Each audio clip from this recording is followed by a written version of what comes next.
Hello there, you beautiful people, and welcome to this section review of the logic section of the course. Now, I'm sure you'll agree that what we've gone over has probably just been a game changer in your ability to program in Python. So let's take a step back and have a look at what we learned.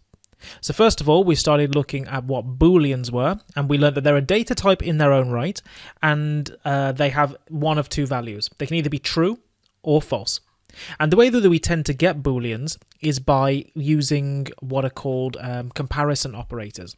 So comparison operators compare several pieces of data, and if the comparison about them is true, you're going to get a true Boolean, and if the comparison about them is false, you're going to get a false Boolean. So comparison operators are like greater than, less than, greater than or equal to, less than or equal to, and not equal to.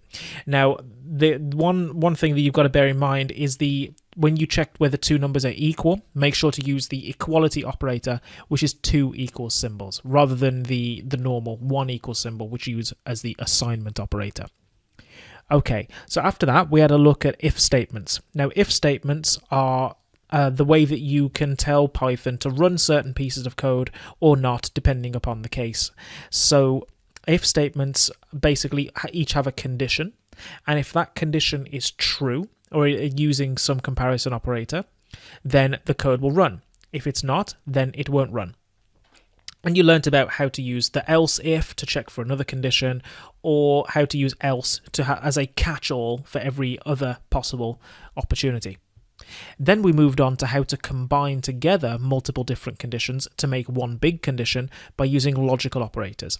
In here we learnt about the not condition, which basically reverses what the condition would be otherwise. So not true would end up being false, and not false would end up being true.